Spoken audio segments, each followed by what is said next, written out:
তোমাদের আগেই বলেছিলাম আমি যে আমি 5 জায়গায় জল ঢেলেছি, আর এটা হচ্ছে আমাদের গ্রামের মন্দির। এই মন্দিরেই কিন্তু আমাদের শিবরাত্রি হয়, সব কিছু হয়। এখানে পুজো না দিলে আমার মনটা কখনোই শান্তি হয় না। তা দেখো, আমরা অলরেডি পুজো দিতে চলে গেছিলাম, তখন মনে হয় 9টা সাড়ে 9টা বাজে। তা ব্রাহ্মণ ছিল, তার জন্য তাড়াহুড়ো করে আমি গঙ্গা স্নান করে এসে কিন্তু এখানে পুজো দিচ্ছিলাম। আর এখানে দেখো আরও অনেকেই পুজো দিয়েছিল ব্রাহ্মণের অপেক্ষা করে করে। তা আমি একটু লেটেই গেছিলাম, বুঝতেই পারছো গঙ্গা স্নান করতে গেলে একটু লেটই হয়। তারপরে দেখো আমার পুজো অলরেডি দেওয়া হয়ে গেল, বাবাকে জল ঢালা হয়ে গেল। এদিকে সবার মাথাতেই একটু একটু জল ঢেলেছিলাম, দেখতেই পাচ্ছ। আর এই পুজোটা কেন করা হয় জানো? আমাদের ছেলে মেয়ের মঙ্গলের জন্য। আমরা যখনই এক সন্তানের মা হই না, তখনই আমাদের এই পুজোটা করা উচিত, তাই না? তাই এটারও একটা গল্প আছে, সেই গল্পটা নয় একদিন পরে বলাই হবে। আর এই দেখো আমাদের মাঠ কত সুন্দর, দেখতে পাচ্ছ?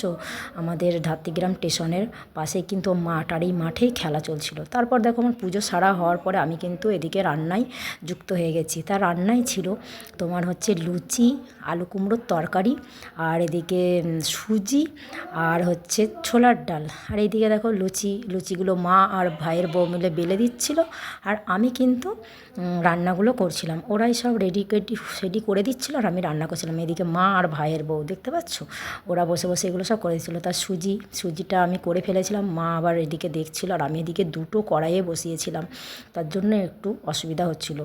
এদিকে 2টো উনুনে রান্না করছিলাম। এদিকে দেখো ডালটাও বসিয়ে দিয়েছিলাম এক সাইডে, আর এদিকে লুচিটা এক সাইডে করছিলাম। তার আগে কুমড়োর তরকারি, সুজি তো হয়েই গেছে, দেখলে তোমরা। নিজে হাতে আমি রান্না করতে এমনি ভালোই বাসি। আমাকে যদি কেউ একটু জোগাড় করে দেয় না, আমার ভীষণ ভালো লাগে রান্না করতে। তা আমি আমার বাপের বাড়িতে এলে ওরা জোগাড়যন্ত্রী করে দেয়, আর আমিই রান্না করি। তা দেখো আমার রান্না অলরেডি হয়ে গেছিলো। দিয়ে মা বললো খুব খিদে পেয়েছে, তাহলে আমরা খেয়ে নিই। দিয়ে আমার মা আর আমি বসে গেছি। তা দেখো আমার মা কি বলছে আমি খাবো আর তুই ভিডিও করবি, আমার ছেলেকে বলছিল। তার জন্য আমরা সব হাসাহাসি করছিলাম, বুঝতে পারছো? আর এদিকে আমার মাসির ছেলেটাও খাচ্ছিল। ও অতটা ভালো খেতে পারে না, একটু অ্যাবনর্মাল টাইপের। তা ও ওখানে খাচ্ছিল, ও খালি গায়ে ছিল বলে ওকে আর দেখানো হয়নি। দেখো এই দেখো কুমড়োর তরকারি, এগুলো সব আমি নিজে হাতেই করেছিলাম। মা সব জোগাড়যন্ত্র অবশ্য করেই দিয়েছিল। বললাম না, জোগাড় করে দিলে আমার রান্না করে খেতে খুব ভালো লাগে, কাউকে খাওয়াতেও আমার খুব ভালো লাগে।